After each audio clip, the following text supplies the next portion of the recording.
ፋኖ ታጥቆ አማራን ነፃ ያልወጣው ቴዲ አፍሮ ዳስጣል ብሎ የሚያወጣው ይመስልሻል? ነፃ ኧረ ወሬ ተረት ብቻ ተረት። መሳሪያ የያዙትም ነፃ ለወጡ እንኳን የሱ ዘፈን ወመንጃ ታጥቆ ዘመነ ካሴ አባይን ያልተሻገረ ቴዲ አፍሮ በዘፈኑ አማራን ነፃ ሊወጣ እንዴት አይነት ማይም እሱ ነው ያጋጠመን ጎበዝ። ከየው ላይ ይገርማል። ከዚህ ጋር ነው እኛ አብረን የምንቆጠረው ከነዚህ ጋር በጣም ይገርም ነው። እኔ በጣም ነው የማፍረው። እና ቂጡን መሸፈን የማይችል ኢትዮጵያዊ ነው ቴዲ ንጉሳችን የሚለው ነው የምትይ?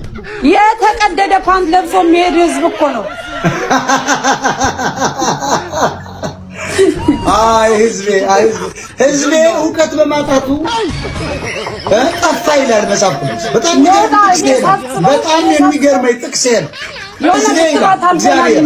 ህዝቤ እውቀት ከማጣቱ የተነሳ ጠፋ ይላል። በቴዲ ጉዳይ እኮ ብዙ ሰው ዝም ብሎ ያሽቃጣል ምንም ሳይገባው ምናምን።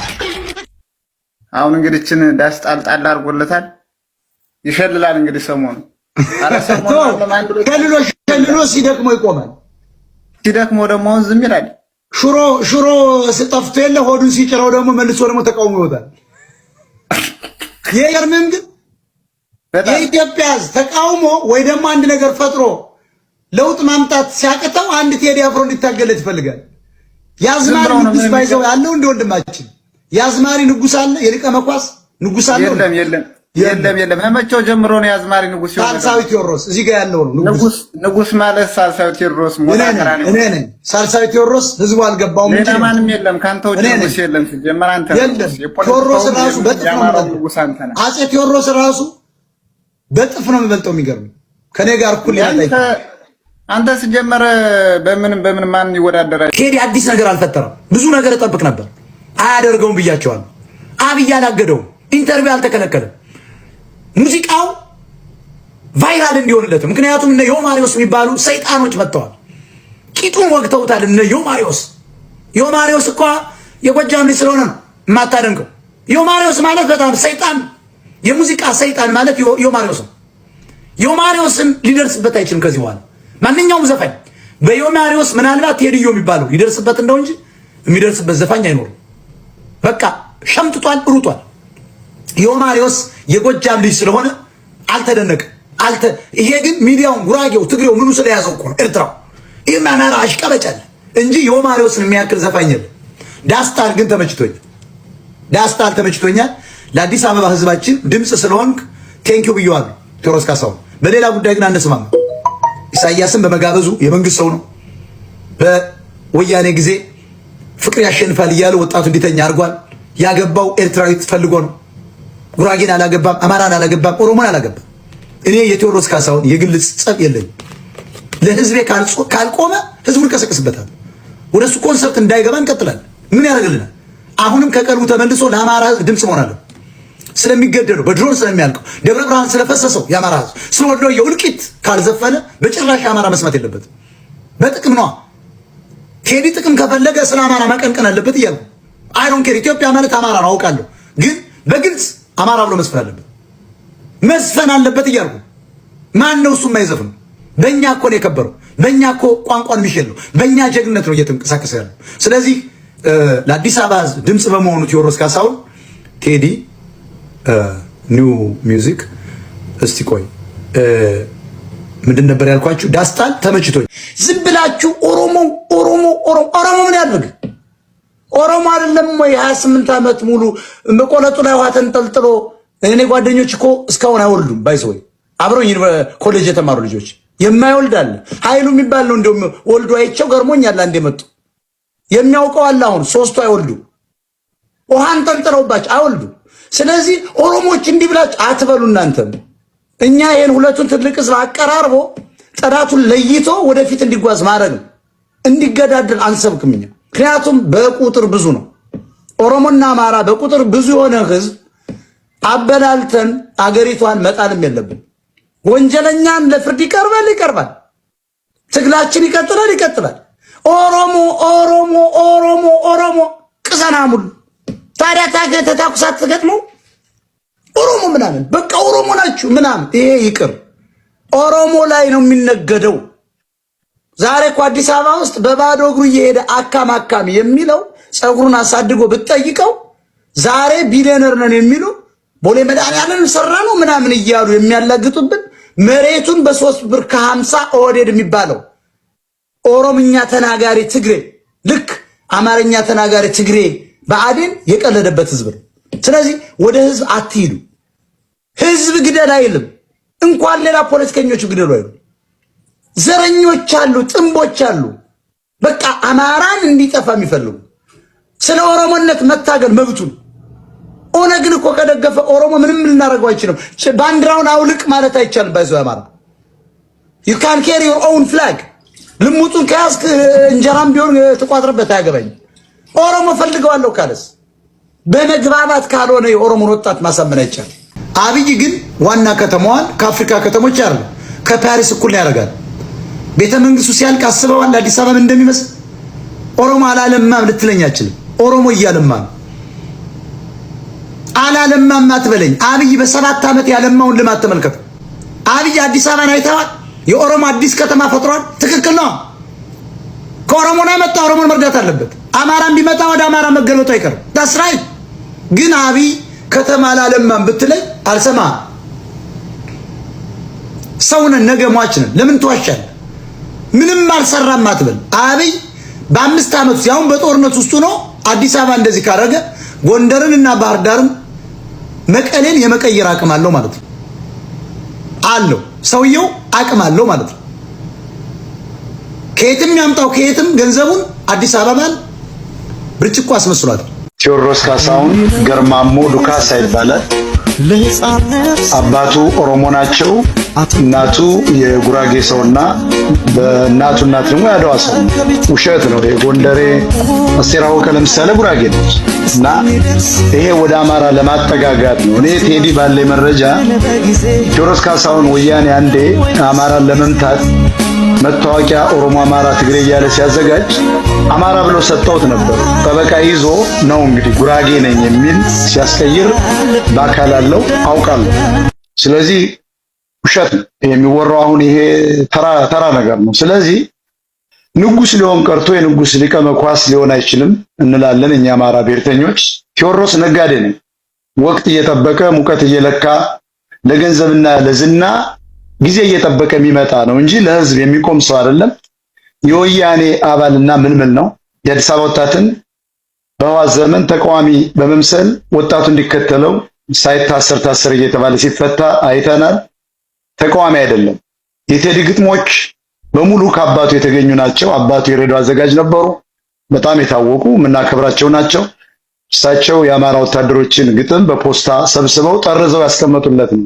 ምንም ከአማራ ውጭ የሚዘፍነው አንድም ነገር የለውም። በአማራ ዝና፣ በአማራ ቋንቋ፣ በአማራ ባንዲራ፣ በአማራ ሀገር ጥበቃ የሚሸልም።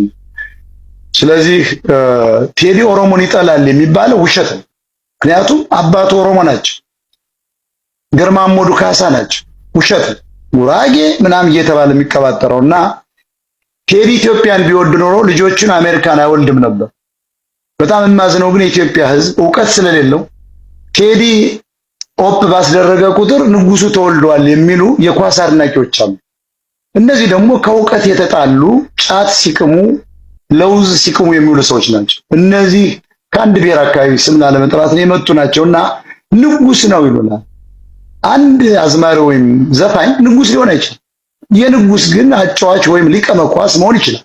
ስለዚህ ማሳያ የምን መሰለ ቴዲ በሰማያዊ ፓርቲ ጊዜ ታውቀዋለህ። ሳሙኤል አወቀ ደብረ ማርቆስ ህወሓትን በፌስቡክ ተቸ ተብሎ ነው ተቀጥቅጦ ታስታውሳለህ የተገደለው። ደመቀ ዘውዱ ለወልቃይት ታገላለሁ እያለ ወርቁ አይተነው ነው እሱ ወይስ አብይ አህመድ በአውሮፕላን ከሚኒስትሮች ምክር ቤት ሂዶ ጎንደርን ያታልል ነበር? አየህ ቴዲ ወያኔን አባል ባይሆን ወያኔን ቢቃወም ኖሮ ይገደላል። ፋክቱ ይሄ ነው። ምክንያቱም ሳሙኤል አወቀ ህወሓትን በፌስቡክ ተቸ ተብሎ ነው። የኢትዮጵያ ወጣት ይሄን ያውቃል። ማንኛውም ብሔርን ሊክድ አይችልም። ደብረ ማርቆስ ላይ በፍልጥ ቀጥቅጠው ነው የገደሉት። ስለዚህ የአዲስ አበባ ልጆችን የከተማ ልጆችን ለማስከተል ወያኔ ትግሬ ዲኤስቲቪ እና ቴሌን ነበር ያኔ እያጎሉ ህዝቡ እንዲምታታ ሰው ገደለ ብለው ያስራሉ። ከገደለ እኮ መታሰር አለበት። ወንጀለኛ ከሆነ 20 ዓመት 15 ዓመት ተቀጥቶ ልናየው ይገባል። ውሸት ነው። የኢትዮጵያ ጠላት የሆነውን ኢሳያስ አፈወርቂን ከአብይ ጋር ቤቱ ቁርጥና ክትፎ ጋብዟል። ብዙ ሰዎች በቴሌቪዥን ቤት ሲያልፉ ነው በአጋጣሚ ነው ይላሉ። አንተ ነው ይሄ ይጠፋል ብዬ አላውቅም። ምክንያቱም ብዙ እዚህ ጋር ብዙ ታወያያለህ፣ ብዙ ታነባለህ እና ይሄ ለአንተም አይጠፋም። አንድ የሀገር መሪ እንደው ዝም ብሎ በቴዎድሮስ ካሳሁን ቤት ሲያልፍ አብይን የሚያክልና ኢሳያስን የተባለ የምስራቅ አፍሪካ ጋንጊስተር ቴዲ ቁርጥና ክትፎ ሲጋብዘው በሚስቱ በኩል ነበር። ሚስቱ የሻዕቢያ ሰላይ ስለነበረች ነው። እንደዚህ ያሉ ግለሰቦች የዋህ ናቸው። ኢሳያስና አብይ የሀገር መሪ ሆነው ሳለ ተራ ሰዎች እኮ አይደለም። ታስቦበት የተደረገ የታቀደ ነው። ቴዲ አፍሮ ኢትዮጵያ ኢትዮጵያ የሚል ለገንዘብ በቃ ለንግድ ነው። በተለይ የአማራን ኪስ የአማራን ዲያስፖራ ለማጠብ ለመዝረፍ። በዚህ ደግሞ የከበረ ግለሰብ ነው። በጣም ከፍተኛ ገንዘብ አለው። በጣም ግንባታ አግኝቶበታል። ቴዲ አፍሮ ገጽታው እየተገነባለት ያለው ሆን ተብሎ ነው። አሁን ከትግሬና ከጉራጌ ከኤርትራ አካባቢ አሁን ጽምዶ የሚባል ነገር አለ። በሚስቱ በኩል በጣም ኤርትራኖች ጨምሮ ይደግፉታል።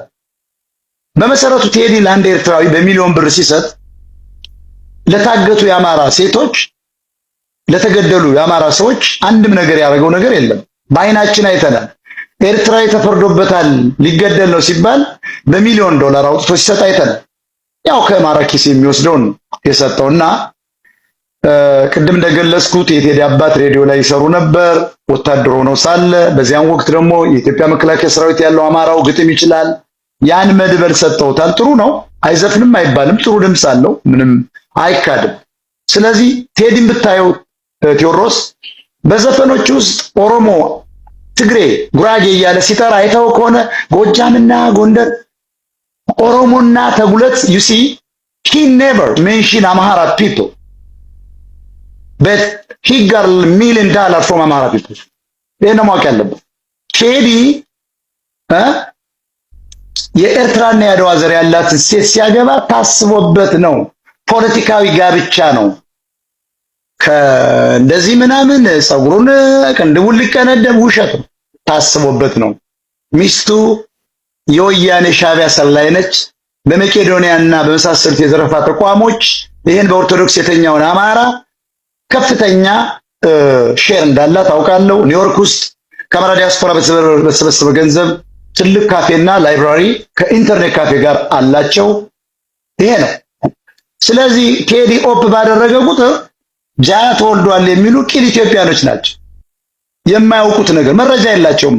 ስለዚህ አሁን የቴዲ አፍሮ የሶሻል ሚዲያ ቅስቀሳ ለ7 ዓመታት የአማራ ሕዝብ ሲጨፈጨፍ ድምጽ ስላልሆነ ስላልተቃወመ ስላልረዳ ደብረ ብርሃን እኮ ቅርቡ ነው ለሱ በአማራ ሕዝብ በኩል ተቀባይነት ስላጣ ተቀባይነት እንዲያገኝ ሰይፉ ፋንታውን ግጥሙ ሰርቆታል።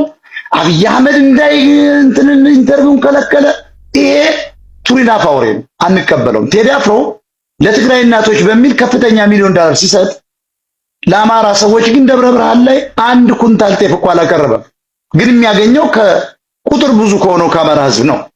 ዶክተሮች ልኮ ይደግፉታል። ለምን ካልከኝ ቴዎድሮስ የአማራ ዶክተሮች ገጠር ይባላል ብለው ያስባሉ። የአማራን ዘፈኖች ላለመስማት እንዴት ቴዲ ንጉስ ነው ይሏል ዶክተሮች። ለምን ስትለው ገጠሬ እባላለሁ ብለው ስለሚያስቡ ነው እንጂ የአማራ ዘፈኖች አንተም ሌሎችም እንደምታውቁት በጣም አሁን እንደውም በጣም በአገር ላይ ናኝቷል። በኢትዮጵያ ምግብ ቤቶች በተለያዩ ጭፈራ ቤቶች ይከፈታል። አሁን ያለአማራ ዘፈን አይጥምም። ያለአማራ ሰው አንተም ተናግራል ጫው ነው ለኢትዮጵያ ብላልና በጣም እናመሰግናለን። ቴዲ አፍሮ ዶላር እየሰበሰበ የሚቀጥል ሰው ነው።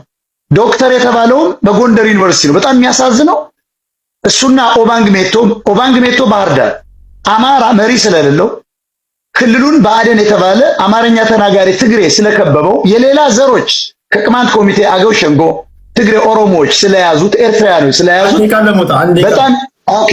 ቴዲ አፍሮ የተባለ ዶክተር ሊሰጠው አይገባም። አረሱት ብሎ ያቀነቀነው ፋሲል ደሞዝ እያለ ተነስ ግጠም እያለ ገጠመው ማሪ ደገፋው እያለ እንዴት ተሰጠው ብሎ እንኳን የሚጠይቅ ይኸው ዶክተር የሺኖ ማን የምትባል ጎንደር ውስጥ ያደፈጠች ሴት ነች እንዲሰጥ ፕሮፖዛል ያቀረበች እና ይሄ ዞሮ ዞሮ ቴዲ አፍሮ የመንግስት ሰው ነው። ህዝቡን ለመያዝ የከተማ ልጆችን ለመያዝ እንዲከተሉት የተደረገ ሰው ነው። አሁንም ከአብይ ጋር ሊጣላ አይችልም። አሁንም የአማራ ህዝብ ጭፍጨፋ ላይ ስላለ እየተገደለ ስላለ በቴዲ አፍሮ በአዶናይ በምናምን እየተባለ በመቄዶንያ ሁኬርስ ቴዲ ዘፈነ አልዘፈነ ምንም አያገባንም። ስለዚህ በጣም አመሰግናለሁ ሐሳቤን ለመግለጽ ስለፈቀድክልኝ። ቴንክ ዩ